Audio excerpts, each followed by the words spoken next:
Hermanos, abramos Romanos.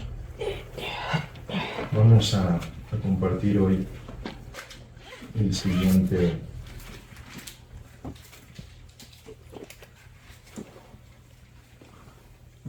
Romanos 2, capítulo 17 versículo 17 al 29.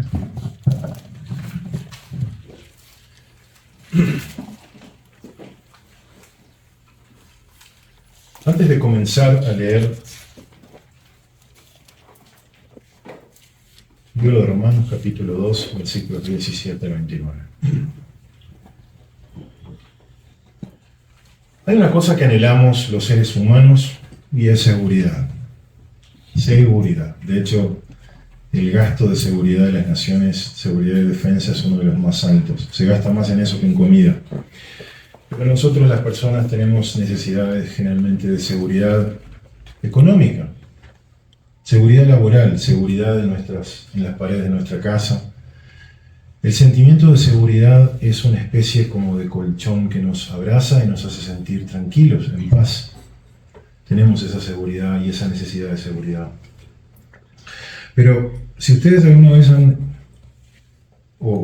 se han convertido como personas mayores, o han hablado con alguien que así lo sea, generalmente van a escuchar que la persona comparte que tenía una sensación de vacío en su interior.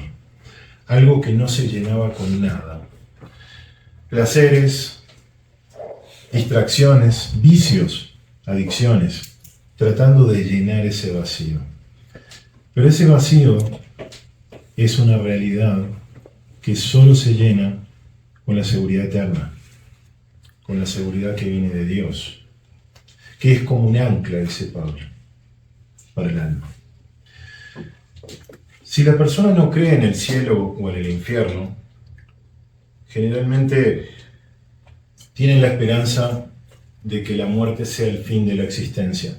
La idea de la muerte es realmente trágica para las personas que no conocen a Dios, pero la idea del juicio eterno es demasiado pesada para una persona.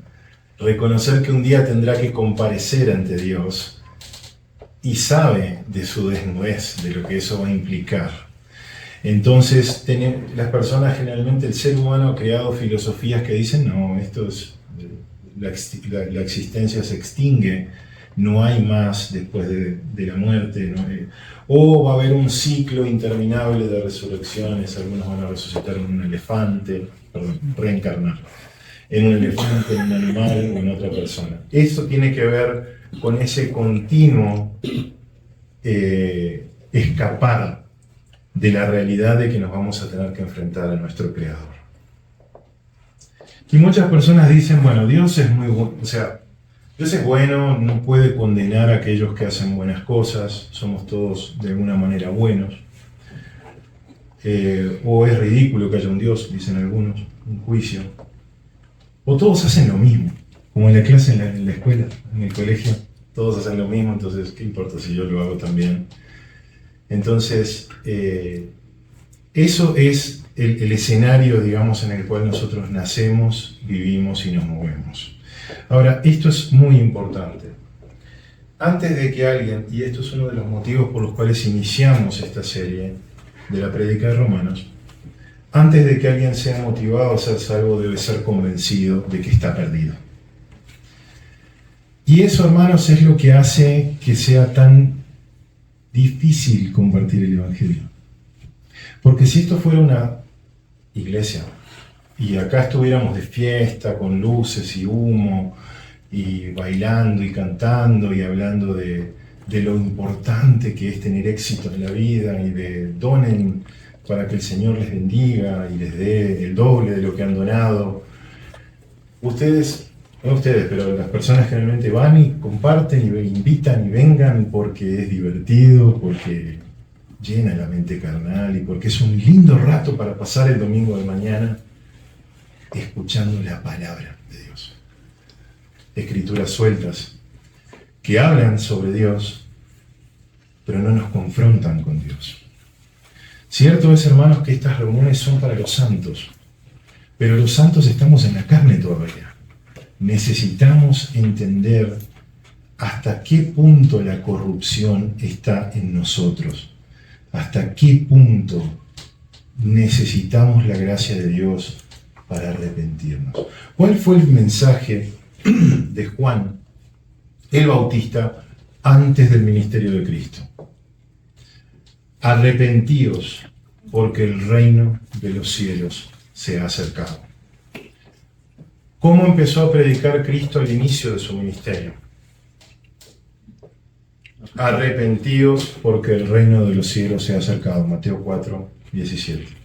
Hermanos, nuestra justicia, nuestra rectitud, nuestras obras, nuestras oraciones, lo que sea que hagamos en el mundo, nunca jamás nos va a llevar al estándar de perfección que Dios tiene y que Dios exige. Por eso cuando Dios revela su ley, sabe que no la vamos a poder vivir. Dios revela su ley para revelar el pecado en nosotros, para mostrarnos lo que somos delante de Él. ¿Qué dijo Cristo sobre la ley? Yo soy la ley de Moisés. ¿Qué quiere decir eso? Que Él la dio y que solo Él puede vivirla. Cuando nosotros entendemos eso, nos damos cuenta cuán desesperadamente necesitados de gracia estamos nosotros y cuán desesperadamente necesitados de gracia está nuestro vecino, nuestra hermana, nuestro primo, nuestra madre o nuestro padre. Desesperadamente necesitados de gracia. Ahora, son todos católicos, parece, todos cristianos. Una vez, como conté en otro sermón, una persona me dijo, todos vamos a ser salvos. Y esa es una seguridad que es muy engañosa. Por eso hoy el título de nuestro sermón se llama Seguridad falsa en la religión. ¿Bien? Pablo, dialogando con un interlocutor imaginario, analiza la seguridad que tenían los judíos por ser judíos y por tener la ley. Vamos a leer Romanos 2:17. Dice, he aquí, tú tienes el sobrenombre de judío. ¿Era en aquella época, hermanos, un insulto decir un judío, decirle judío a un judío? No. Decirle judío a un judío era un privilegio, porque implicaba elección, implicaba herencia, implicaba bendición especial y exclusiva de Dios para este pueblo. De hecho, significa alabado. Aquel que es de la tribu de Judá. Y la verdad es que los judíos habían degenerado de una bendición para las naciones. ¿Recuerdan lo que Dios le dijo a Abraham? Bendeciré a quien te bendiga y por medio de ti serán benditas todas las naciones de la tierra. El judío estaba llamado a iluminar a las naciones. ¿Y qué hicieron? Se encerraron en sí mismos, en exclusividad y en arrogancia y en egoísmo, creyendo que eran especiales por su propio mérito. Y a la iglesia a veces le pasa esto, en cierta manera. A veces creemos que tenemos algo especial, distinto a los demás, que somos los elegidos y los santificados de Dios. Y fíjense lo que Cristo le dijo a una de las iglesias en Apocalipsis. Tú tienes nombre de que vives y estás muerto. Algunas obras de algunas iglesias exponen el nombre de Jesús. Hablan de Jesús. De hecho, algunas es como que tienen historia. Se construyeron en los 1800, 1900 y tienen como un legado de fe, pero hoy en día están muertas. Cuidémonos, hermanos, de que nuestra iglesia, que es nuestra familia, no tenga nombre de que viva y esté muerta. Porque las obras de Dios se manifiestan en frutos. Y a veces estas instancias se convierten, como dijimos al principio, en espectáculos, en los cuales venimos a divertirnos y a cantar y a relajarnos y a pasarla bien. O a veces se convierten en clases bíblicas. Venimos a satisfacer nuestros deseos intelectuales de aprender acerca de Dios, pero no venimos a entregar un sacrificio vivo a Dios, para Él, no para nosotros. ¿Bien? En Miqueas, por ejemplo, los judíos decían, ¿no está Jehová entre nosotros? Miraban todas las naciones alrededor, gente pagana sacrificando a dioses ajenos, incluso hasta quemando niños a Moloch, o adorando a Baal y a otros dioses. Decían, ¿no está Jehová entre nosotros? No vendrá mal sobre nosotros. Y a veces creemos eso mismo en la iglesia. Creemos que Dios no nos va a disciplinar porque tenemos vida en Él. Dios al que ama, disciplina y castiga a aquel que tiene por hijo. Vamos a Juan 8. Y acá vamos a ver cómo el Señor derrumba la seguridad espiritual que tenían los judíos. Juan capítulo 8, versículo desde el 31 en adelante. No vamos a leer todo, sino algunos pasajes seleccionados. Perdón. Juan capítulo 8, versículos 31 en adelante. Dice el 31 y el 32. Dijo entonces Jesús a los judíos que habían creído en Él. Estaba hablando con personas que supuestamente habían creído en Él.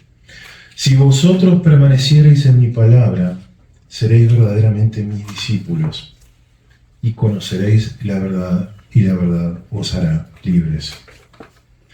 En el 33 dice, le respondieron, linaje de Abraham somos y jamás hemos sido esclavos de nadie. ¿Cómo dices tú seréis libres? Paradójicamente, hacía siglos que eran esclavos. Fueron esclavos de los babilonios, de los persas, fueron esclavos de los seleucidas, o sea, de los griegos. Y en esa época eran esclavos de los romanos. Pero ellos dicen que nunca hemos sido esclavos. Claro que sí. Pero Cristo no se refería a ese tipo de esclavitud. 34 dice, Jesús le respondió, de cierto os digo que todo aquel que hace pecado, esclavo es del pecado. Y acá aparece sí la palabra esclavo. Es chistoso porque la Biblia a veces lo traduce como siervo, pero siempre es la palabra doulos, que es esclavo. Y esto, hermanos, quiero que quede bien claro para todos nosotros. El ser humano nunca es, como él cree, libre. O somos esclavos de la carne y de Satanás, o somos esclavos de Cristo. No hay tal cosa como absoluta y completa libertad. Ese concepto pagano de libre albedrío que se enseña en algunas iglesias es absolutamente antibíblico. Dice la Escritura que Cristo nos saca del reino de las tinieblas y nos transporta al reino de Cristo. Quiere decir que pasamos de ser esclavos de un maestro horriblemente malvado, malo, tirano, a ser esclavos de un maestro que amamos y que nos encanta servir. Como el siervo que se agradaba a la oreja, decía, yo quiero servir a mi amo, no me quiero ir libre. Así somos nosotros. Esclavos del Señor, felices de serlos. Porque conoceréis la verdad y la verdad os hará libres. Vamos a saltar al 40. Pero ahora procuráis matarme, a mí. Hombre que os he hablado la verdad, la cual he oído de Dios. No hizo esto Abraham, vosotros hacéis la obra de vuestro padre. Entonces le dijeron, nosotros no somos nacidos de fornicación, un padre tenemos que es Dios. Jesús entonces les dijo, si vuestro padre fuese Dios, ciertamente me amaríais. Porque yo de Dios he salido y he venido, pues no he venido de mí mismo, sino Él que me envió. En el 44 aclara a qué se refiere. Vosotros sois de vuestro padre, el diablo, y los deseos de vuestro padre queréis hacer. Él ha sido homicida desde el principio y no ha permanecido en la verdad porque no hay verdad en él. cuando habla mentira, de suyo habla porque es mentiroso y padre de mentira. Y ahí estaba empezando a destruir la seguridad de los judíos. ¿Cómo que nuestro padre es el diablo? ¿Qué es esto? Y vamos al 56. Abraham, vuestro padre, se gozó de que había de ver mi día y lo vio y se gozó. Y ahí ellos lo acusan de cómo, si eres joven, cómo que conociste a Abraham. Y en el 58 termina declarando el centro del discurso. De cierto os digo, antes que Abraham fuese, yo soy. Y ahí desarticuló completamente su seguridad espiritual. Ellos estaban cimentados en una tradición y tenían al Dios viviente enfrente a ellos en la cara. ¿Cómo pueden decir que son hijos de Abraham si están negando al Dios que llamó a Abraham? Mateo 3, 7 al 9, no hace falta que busquen, lo tenemos aquí. Dice, Juan el Bautista les dijo a los fariseos y escribas, generación de víboras. Y aquí está remontando al jardín del Edén, la serpiente. Hay dos simientes en el mundo. Está la simiente de Satanás y la simiente de la mujer, que es Cristo, la simiente de Dios, los hijos de Dios. Cuando él los vio, porque obviamente Juan estaba bautizando al pueblo, pero se acercaron los fariseos y los saduceos. Generación de víboras, ¿quién os enseñó a huir de la ira venidera? Haced pues frutos dignos de arrepentimiento, y no penséis dentro de vosotros. A Abraham tenemos por padre, porque yo os digo que Dios puede levantar hijos a Abraham aún de estas piedras. Y esto nos enfrenta de muchas maneras a los cristianos. Porque a veces decimos, somos hijos de Dios, regenerados en Cristo. No digamos, hijos de Cristo somos, porque Dios puede levantar cristianos aún de estas piedras. Y lo ha hecho. Y lo está haciendo en naciones como Arabia Saudita, donde la Biblia está prohibida. En Irán, en el África profunda, Dios está levantando cristianos aún de las piedras. Porque no estamos aquí reunidos porque nosotros somos buenos. Estamos aquí reunidos porque Él nos ha llamado. Nos ha escogido. Nos ha justificado y nos ha glorificado. Increíble. Pero delante de Él ya estamos en la gloria. Y nos disciplinará de todas las formas posibles para que seamos como Él. Tengamos su carácter y su perfección. Muchas personas se dicen cristianas o católicas. Y hay una suerte como de herencia ahí, que se parece mucho a esto que estamos viendo de los judíos. Por haberse bautizado, por haber hecho una profesión de fe. Incluso algunas denominaciones cristianas entran en ese juego, como la iglesia presbiteriana que bautiza niños, bebés, porque en base a la salvación de sus padres hay como una especie de bendición que se extiende y hay una confianza en ese rito, como en la circuncisión, como vamos a ver ahora en breve, que tiene que ver con esto de la seguridad a través de algo, a través de algún mecanismo en el cual parece que la salvación se activa.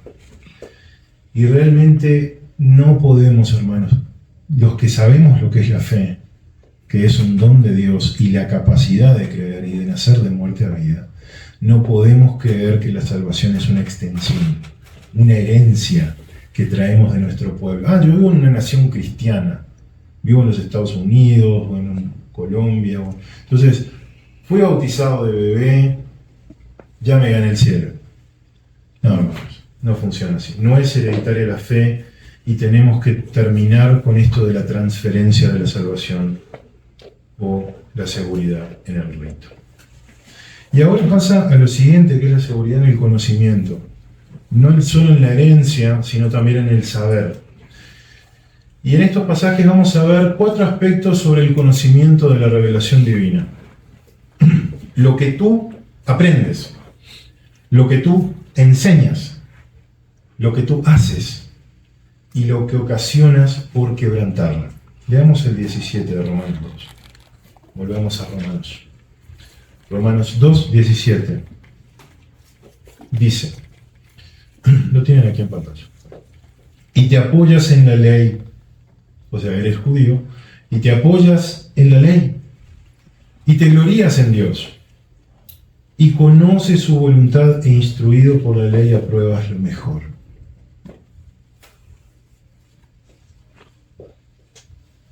No vivían, hermanos, como nosotros no vivimos a la altura de la ley ni del Evangelio. Entonces, como era imposible vivir la ley, empezaron a decir, es el aprendizaje de la ley lo que nos hace justificados delante de Dios. Entonces, ¿qué hicieron? Pasaron leyendo todo el día. Y armaron esas sinagogas, y armaron esas escuelas para hombres, y era el aprendizaje de la ley. Había que saberla, no vivirla, saberla. Pero resulta que no todo el mundo podía saberla. Entonces, ¿a qué pasaron? A la mera posesión de la ley. Si ustedes entran a una sinagoga judía, van a ver que en el altar hay como una especie de armario enorme. Y dentro de ese armario hay dos puerticas que uno abre y saca una enorme carcasa que se abre y hay dos rollos. Esa es la Torá. ¿Sí? En realidad es la Tanaj, está todo. Está la Taraj, el Nevim y el Ketuvim.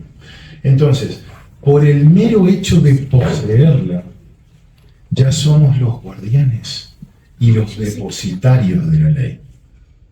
Y yo he conocido hermanos cristianos, católicos también, donde la Biblia pasa a ser como una especie de amuleto. Andan con la Biblia. O la tienen en un altar ahí abierta, pero llena de polvo. Con telarañas, incluso. ¿Lo han visto? ¿Verdad que sí? Pasa a tener como un sentido místico. Es la posesión de la palabra la que nos hace escogidos, depositarios y guardianes. No, hermanos, no es así. Y Dios les ha dicho a lo largo de toda la historia a través de esos profetas que fueron apedreados y muertos, porque nadie quiere escuchar esto. Nadie quiere escuchar esto. Por ejemplo, en Jeremías 7 dice, mejorad vuestros caminos y vuestras obras, y os haré morar en este lugar. No os fiéis, o sea, no confíen, en palabras de mentira, diciendo, templo de Jehová es este. Como diciendo, como tenemos el templo y tenemos la ley, estamos bien, tenemos todo. Y el judío aprueba lo mejor, en el sentido de que fue instruido, y esto es lo que dice acá. Tenían una repetición sistemática, intensiva y profunda, como nosotros. Todos los domingos estamos aquí escuchando la palabra. Todos los días estamos de noche estudiando la palabra. ¿Verdad? Estamos siendo sistemáticamente repetidos. Sin embargo, ¿podemos confiarnos en que eso nos va a nosotros justificar o nos va a hacer acepto delante de Dios? No. ¿Qué significa que podían aprobarlo mejor? Que podían no solo discernir el bien del mal, sino que podían distinguir qué era lo importante de lo secundario. Hay cosas que son importantes, hay cosas que no son tan importantes. ¿Podemos juzgar al hermano que quizás a veces toma alcohol? Por dar un ejemplo. ¿Debería hacerlo? Quizás no. No es bueno para su espiritualidad. Pero condenarlo por eso. A veces en las iglesias vemos personas cometiendo adulterio y no decimos nada. Eso sí es grave. Hay cosas delante de Dios que son importantes, como los judíos que acaban de ser acusados del abuso de las cosas. El abuso del robo del dinero, el abuso del adulterio, el abuso del sacrilegio. ¿Vivimos en la libertad del espíritu? Sí, y podemos aprobar y discernirlo mejor. Lo que enseñas. Romanos 2, 19 al 20. Y confías en que eres guía de los ciegos, luz de los que están en tinieblas, instructor de los indoctos, maestro de los niños, que tienes en la ley la forma de la ciencia y de la verdad. Y vemos iglesias que tienen cruzadas misioneras, y salen y traen gente, Y me hace acordar cuando el Señor acusó a los escribas y fariseos de sus conversos, de los prosélitos. Dice: «Ay de vosotros, escribas y fariseos hipócritas, que recorréis mar y tierra para hacer un prosélito». ¿Saben lo que es un prosélito? Converso. «Y una vez hecho, lo hacéis 2 veces más hijo del infierno que vosotros». ¿Por qué? Porque ahogaban a los conversos en un sistema rabínico de tradiciones, legalismo, cosas fabricadas por los hombres. Y a veces hacemos conversos en las iglesias, los que se dicen cristianos, y lo hacen más hijo del infierno que ellos, porque le enseñan un evangelio de obras, porque le enseñan una adoración falsa, porque nunca jamás los confrontan con su pecado. Ahí está la salvación, no en, como Joel Osteen, por ejemplo, un pseudo predicador cristiano que es un panteísta, que le dice a la gente que lo mejor de la vida está ahí en tu corazón, tienes que buscar el éxito, la prosperidad es mandada por Dios, y toda esa suerte de doctrina demoníaca que está metida en la iglesia cristiana. Venimos a la iglesia, hermanos, porque en nuestro corazón todo está mal, no todo está bien, como se nos vende. Entonces, esos pseudo evangelistas traen prosélitos y los hacen más hijos del infierno que ellos. Y es durísimo. Pero no podemos ser guías ciegos.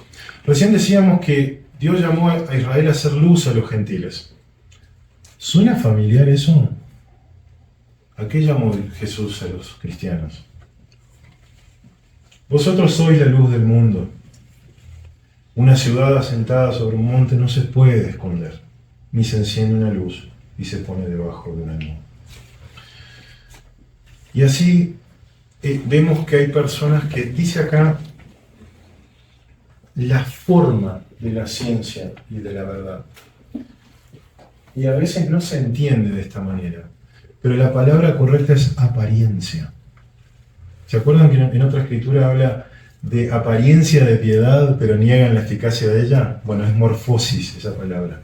Entonces, a veces tenemos la ley o el evangelio como apariencia del conocimiento y de la verdad, pero es solo apariencia, nada más.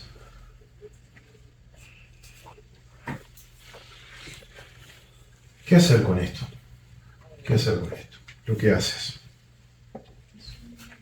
Tú, pues, que enseñas a otro, ¿no te enseñas a ti mismo? Tú que predicas que no se ha de hurtar, ¿hurtas? Tú que dices que no se ha de adulterar, ¿adulteras? Tú que abominas a los ídolos, ¿cometes sacrilegio? Me acuerdo, por ejemplo, el caso del pastor conocido Steven Lawson, gran predicador, una excelente teología, y se descubrió que hacía 5 o 6 años que tenía otra mujer en otro lado. Y qué terrible testimonio, qué terrible expresión al mundo de esto. Y ahí nos damos cuenta que la ortodoxia, el conocimiento de la doctrina, como los judíos, puede ser un narcótico espiritual. Puede ser que nos llenemos la cabeza de conocimiento, pero no se traduzca nada en la ortopraxis, que en la vida, ¿no? Como los jueces corruptos que juzgan y por atrás están cometiendo los mismos crímenes. Y realmente nos condena y nos ayuda a mirar el tema del hurto, del adulterio que los judíos abusaban, pero vamos a llevarlo más a la vida normal. Y con esto vamos a terminar por la hora, pero es importante meditación. Nosotros que enseñamos que no hemos de ser violentos, ¿gritamos?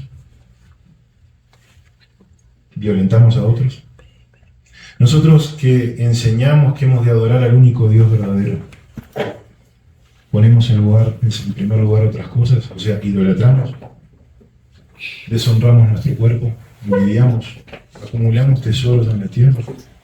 ¿Servimos a nuestros propios vientres en lugar que a Dios? ¿Damos la espalda a nuestro hermano necesitado? ¿Cerramos la puerta de la salvación a otros en altanería y en arrogancia? Son preguntas duras, pero muy importantes. Porque si se nos estuviera incendiando la casa, no iríamos a inculpar o a criticar a aquel que nos está avisando y nos está advirtiendo y nos está invitando a salir y a salvarnos.